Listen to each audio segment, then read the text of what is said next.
Welcome back to जनादीक। पिछले video के अंदर हमने कलाम कॉस्मोलॉजिकल आर्ग्यूमेंट के प्रीमाइस 1 की बात करी थी। अब हम प्रीमाइस 2 की बात करेंगे। प्रीमाइस 2 ये कहता है कि the universe began to exist.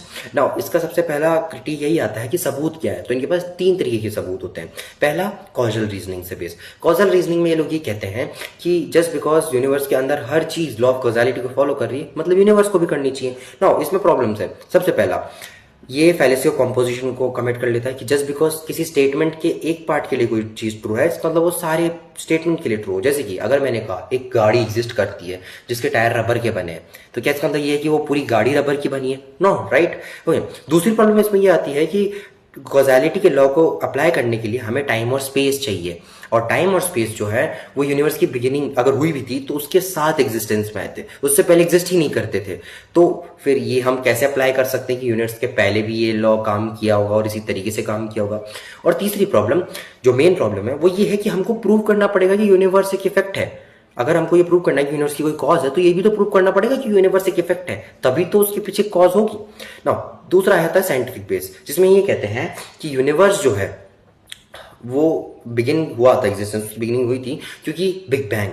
Now big bang को लेकर अब साइंटिस्ट खुद डिबेट करते हैं अबाउट कि क्या हम इससे इन्फर कर सकते हैं कोई एक्चुअल बिगिनिंग।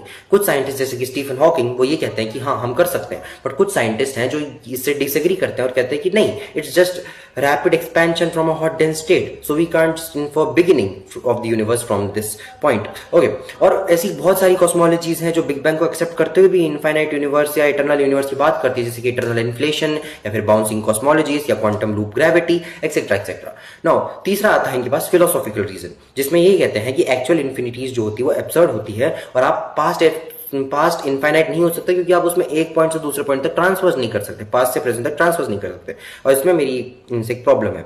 प्रॉब्लम ये है कि इस आर्ग्यूमेंट को जो देते हैं और इसके लिए जो एग्जाम्पल देते हैं वो, जैसे कि हिल्बर्ट होटल या फिर ग्रिम रीपर पैराडॉक्स, इसको प्रूव करने के लिए, ठीक है। तो उनसे मेरा सवाल ये है कि क्या फ्यूचर जो फ्यूचर है क्या वो इनफाइनाइट है या फाइनाइट? अब वो बोलेंगे इनफाइनाइट, तो बोलूंगा अच्छा तो हम पास्ट से फिर फ्यूचर में कैसे जा रहे हैं जबकि तो इनफाइनाइट है? तो ये लोग इससे ये कह के बचते हैं कि फ्यूचर जो है पोटेंशियल इनफाइनाइट है और पास्ट जो है वो एक एक्चुअल इनफाइनाइट है, और एक्चुअल इनफाइनाइट्स आर एब्सर्ड। तो पहली बात तो ये, जस्ट बिकॉज कोई चीज एब्सर्ड है इसका मतलब ये नहीं है कि वो लॉजिकली इनकोहेरेंट भी हो। और दूसरी बात, number lines are the best example to demonstrate कि कैसे इनफाइनाइटीज होकर भी हम ट्रांसफर्स कर सकते हैं, जैसे कि 0 से 6 में ट्रांसफर्स किया जा सकता है।